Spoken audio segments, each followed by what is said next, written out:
นี่ตัวนี้ใหญ่พี่น้องนี่ดูเลยคอยย่างหาเก็บท่านนี่แล้วเนาะ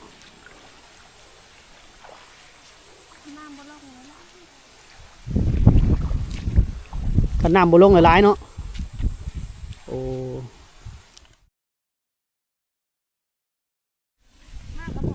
สบายดีพ่อแม่พี่น้องบดสุขคนยินดีต้อนรับเข้าสู่ช่องบอสจอยเซโปนตอนนี้อยู่หน้าป่าของน้องใจพี่น้องน้องใจเพิ่นมาเก็บหอยเขาก็เลยตามมาเนาะมื้อนี้เนาะมาหาน้องใจเด้อพี่น้องเด้อนี่เพิ่นกำลังเก็บหอยอยู่กำลังสิเข้าสู่การลงนาปังได้พี่น้องเอ้ยนี่เขากำลังไถหุดไถอย่างพี่น้องโอเคเข้าไปหาน้องใจเลยพี่น้องเนาะเพิ่นมาเก็บหอยน้องใจกำลังลงน้องเลยพี่น้องเลยโอ้อยู่ไกลเนาะเก็บผักบุ้งใส่หอยเก็บอยู่ใส่หอยนะ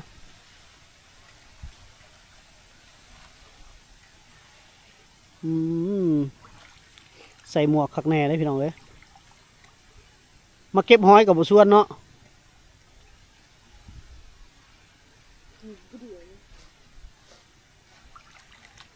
อยู่ไกลแล้วกล้องเฮาบ่ถึงแหละอยู่น้องน้ำพวกรอให้น้องเพิ่นขึ้นมาก่อนเนาะพี่น้องเนาะนี่แหละบรรยากาศอยู่หน้าป่าเพิ่นเนาะปีกายนี่เฮาก็มาถ่ายนี่ไขหุดแล้วพี่น้องเลยนาปังนาปีเพิ่นบ่ได้เฮ็ดได้พี่น้องเขาเจ้าว่าบ่งามเนาะนาปีบ่ฮู้ด้วยสาเหตุอันใดเนาะคิดว่าน่าจะเป็นน้ำมีตลอดคูปีบ่หรือไดแถวนี้ฝนดีตลอดเด้เพิ่นเฮ็ดแต่โอ้ปีนี้เพิ่นเอารถไถใหญ่มาเด้เนาะเพิ่นซื้อรถไถใหม่แล้วบ่ฮะเคยเล่าของน้องเคยเห็นมันขุ่มล้นเห็นว่าจะเป็นเพื่อจังล้นมันขุ่มแล้วนะโอ้ย้อมสีผมย้อมสีดำขึ้นแล้วบ่ สบายดี FC ก่อนสบายดีเด้อมาเก็บหอยเนาะมาเก็บหอยเก็บผักบงมือกินพี่น้องปุ่นพายกระเป๋าคักเลยเนาะอย่างเท่เลย มื้อนี้มาในลุคสาวบ้านป่าได้พี่น้องเอ้ยบ่ได้มาในลุคแบบสวยๆงามๆบ่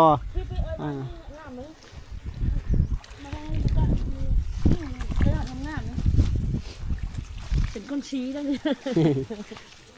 ลงน้ำน้องไม่ได้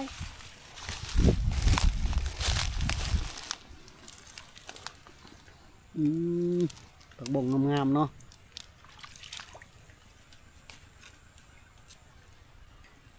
ผักบงธรรมชาติเนาะ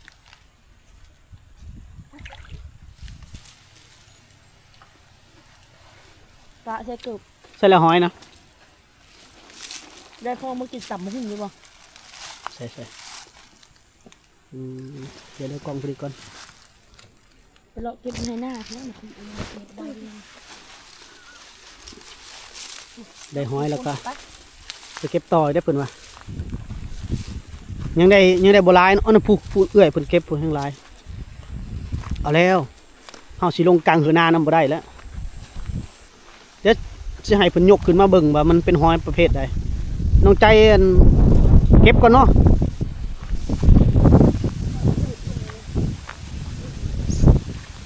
หนาวได้ลมแห้งมื้อนี้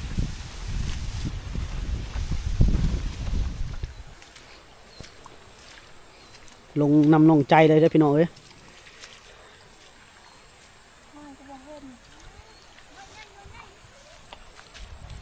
ใส่แบมือให้เบิ่งหน่อยหอยยังเนาะหอยหน้าว่าแม่นหอยปลากว่างบ่นี่ตัวนี้ใหญ่พี่น้องนี่ดูเลยคอยย่างหาเก็บท่านนี่แล้วเนาะ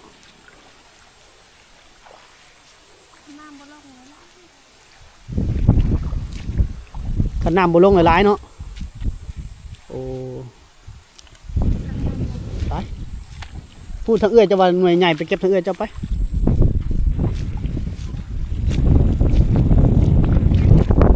ไปได้ย่านน้ำคันเนาะ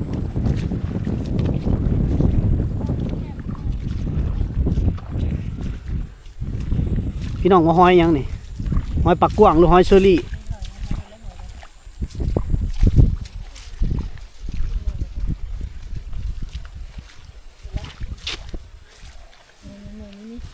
ง่ายนี่ เก็บหล่อมาเลย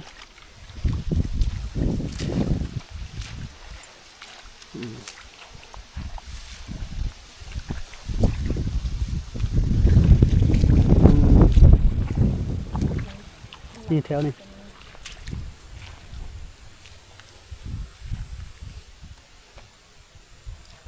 นี่สำหรับพี่น้องทางบ้านฟ้าเนี่ยน่าจะเห็นเป็นอีพีแรกเลยเนาะที่น้องเพิ่นออกไปหาอยู่หากินเพราะปกติเขาจะถ่ายแต่อยู่ในเฮือน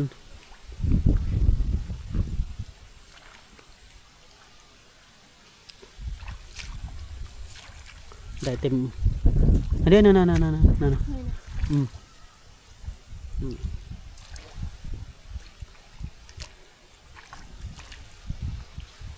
เบิ่งน้องใจให้เป็นเบิ่งดูบานนี่เบิ่งก่อนนี่เดี๋ยวอย่าติ้งคือหอยยังนี่พี่น้อง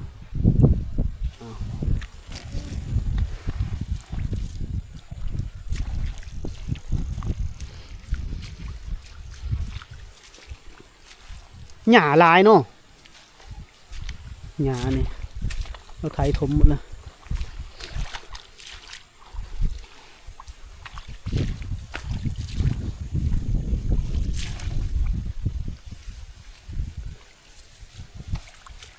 น้อยๆน้องใจเนาะปีกายเนี่ยมันใหญ่กว่านี่บ่หรือว่ามันเป็นบางนั่นเบื้องนั่นบ่ไปโอ้เพิ่นนี่ได้แต่สี่เนาะ พวกเราไม่ได้นะเราจะมาเหยียบได้อย่างนี้นะน้องนี่ทีมงานเฮาวะไอ้ไห้นี่ลายพี่น้องใจพี่มาตั้งพี่ทางหลังอ้ายพี่นี่เลาะมาตรงนี้เลยนะ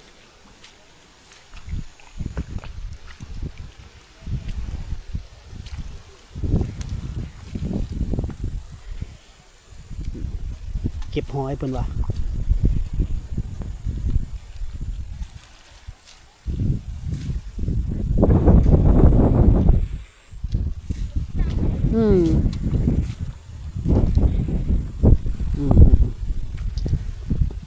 ลงไห้นี่ไว้เนาะเต็มกำเลยเอาเมื่อเฮ็ดได้กินน้องใจฮะ2-3 มื้อจังกินให้มันขี่ออกก่อนเนาะเบิ่งดูตัวนี้ขึ้นหน่วยใหญ่แท้พี่น้องเนาะเต็มกอบเต็มกำเลยทางสุมันอ้ายเพิ่นกะลงไถนาแล้วบาดนี่ได้ยินเสียงรถไถได้เนาะ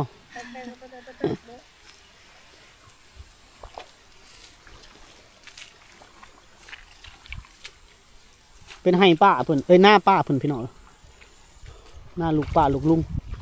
หน้าป้าคนละหมู่บ้านนี่ทางนั้นมีแต่แนวกินแน่นอนพี่น้องเนาะโอ้นี่แถวนี้เก็บหลายหลายเลยนะลูกเอ้ยเราเก็บนะ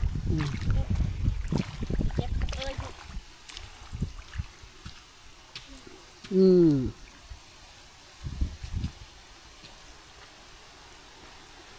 เลาะไปเรื่อย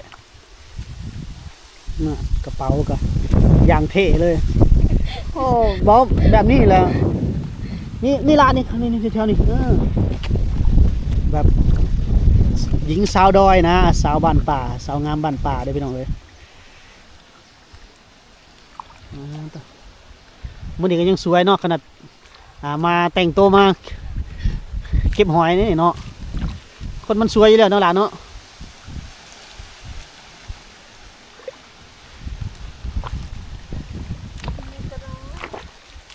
ตัวน้อยบ่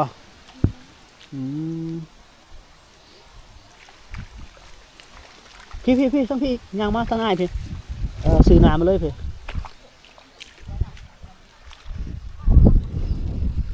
หนาวแล้วเพิ่นว่ามื้อนี้อากาศเย็นก็ยังพากันไปเก็บอยู่เนาะเก็บบักหอย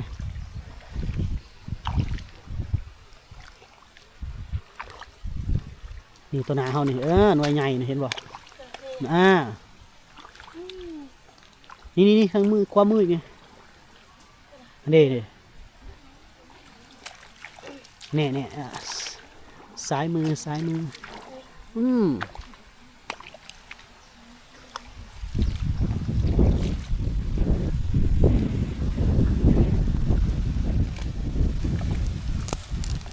รแน่แต่ว่าลมอยู่แต่ยังบ่ทันได้เย็นปานใดอากาศกะ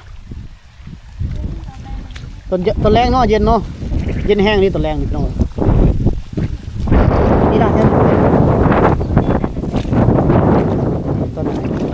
นั่นน่ะแถวๆนี้แหละตอนไหนเจ้าแหละ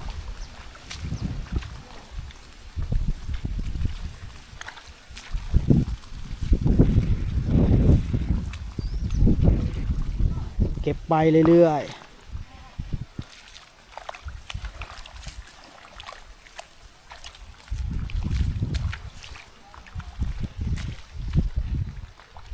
นี่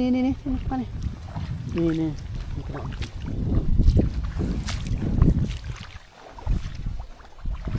ยังไปยังมาพอได้อยู่เนาะ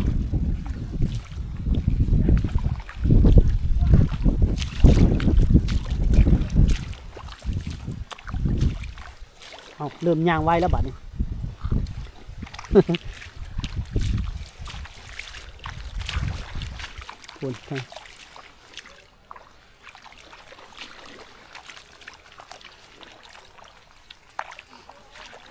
คุณตอนนั้นจูดปลาแหละ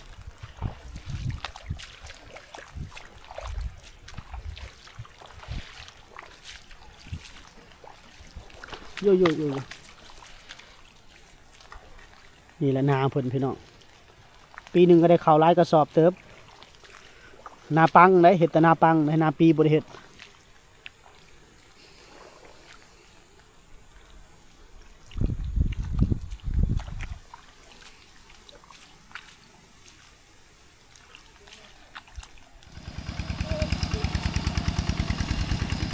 เพิ่นเริ่มมาไถนาเลยพี่น้องโอ้ลมแห้งเลย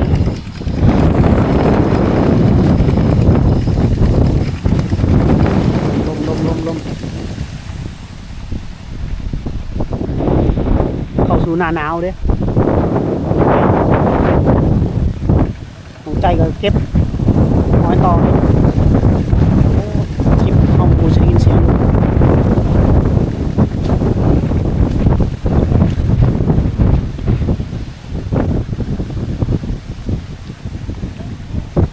ลมแรงมากจ้าลมแรงมาก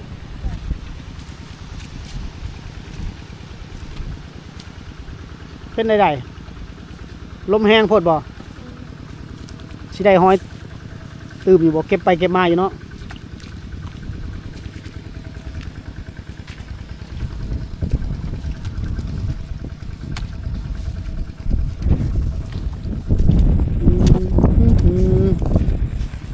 มีบ่อหอยเนาะ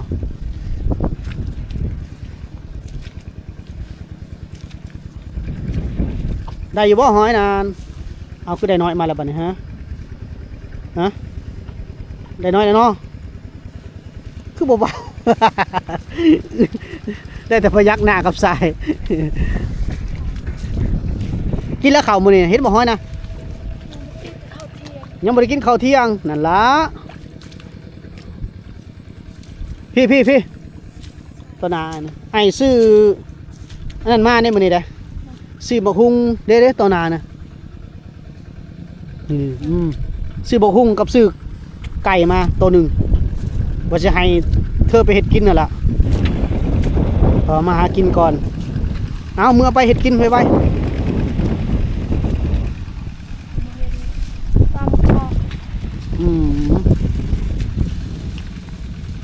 ฝุ่นสาวไทยนั่งอยู่ฝุ่นนี่แหละพี่น้องบรรยากาศเนาะ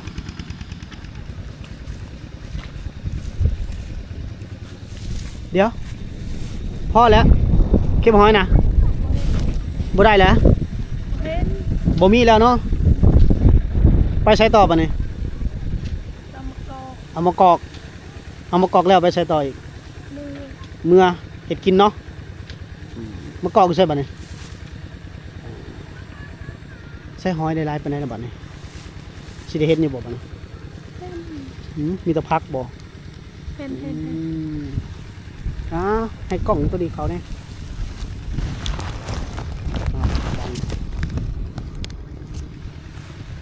โมเมนต์บ่เห็นแต่พักเนี่ย เมื่อไรเนาะหอยเนาะมีแต่ไปต่อไปเก็บมากอกคุณว่ะ ตีกไหมคะ ฮะ